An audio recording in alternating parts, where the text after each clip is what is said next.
Oke, jadi dari kemarin orang-orang pada nanyain gue, sebenarnya itu meme yang I'm not gay but 20 is 20 apaan sih? Sama apa hubungannya sama meme yang kemarin gue bahas tuh, yang meme logging itu Discord, atau lu pada tuh sebutnya meme colors Hiroyuki Sawano. Kenapa itu semua meme-meme yang logging itu Discord itu judulnya tuh pada diganti I'm not gay but 20 is 20?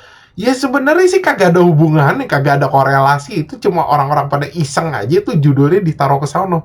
Tapi kalau lu bener pengen tahu itu meme-nya I'm Not Gay itu apaan, jadi lu mesti nonton tuh dulu satu sitkom di Comedy Central tuh yang namanya Reno 911. Itu tuh kayak sitkom-sitkom tentang polisi-polisi gitu dah. Lu nonton deh. Pokoknya itu lucu.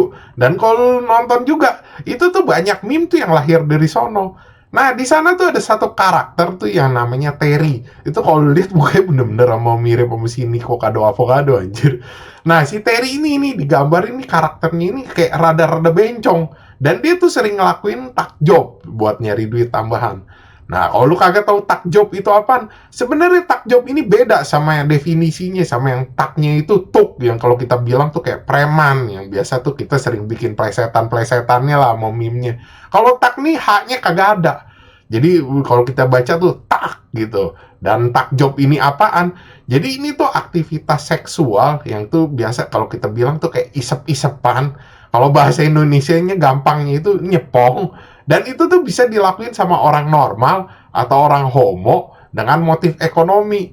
Dan itu tuh biasanya dilakuin tuh kayak di tempat-tempat terpencil, kayak di gang-gang gelap lah, atau di tempat umum yang gelap-gelap, yang terpencil, atau di losmen-losmen gitu yang jelek.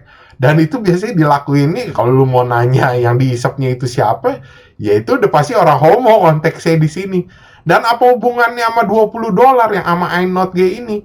Jadi $20 itu tuh katanya tarif pasaran ya buat isep-isepan itu. Jadi takjob di sono tuh tarif pasarannya, tarif yang biasa dipakai tuh $20. Itu kalau lihat di Reno lebih goblok lagi anjing. Si Terry ini banting harga $2 biar rame. Emang itu videonya itu pada goblok-goblok. Makanya biar kata yang nonton rame itu akhirnya di-stop karena banyak kontroversinya juga katanya. Cuman kalau gue bilang wajar sih orang sini pada kagak tahu, karena ini jokes tuh biasanya dipakai sama orang luar tuh, orang Amerika, kayak buat ngegambarin ya kehidupan-kehidupan di sana lah, lucu-lucuan. Ya sampai-sampai kan kalau lihat tuh mereka ngebikinin bajunya juga dan di luar itu rame. Sampai-sampai orang Indonesia tuh niru-niru sablon juga tanpa tahu artinya. Ya kalau gue bilang sih, walaupun ini jokes lucu ya itu ngegambarin kalau kita bilang realita yang ironis sih di sono. Jadi di sono tuh ada orang-orang yang kalau kita bilang normal, itu tuh saking kesulitan susahnya, kalau kita bilang susah secara ekonomi, itu tuh mereka sampai ngisep-ngisepan sama orang homo gitu buat dapetin duit. Ya jokes sih sebenarnya kalau kita lihat dari sisi lucu emang lucu, tapi backgroundnya kalau gue bilang rada dark anjir. Oke, sekian gitu aja pembahasan dari gue. Thanks for watching. Jangan lupa like, subscribe. Thank you.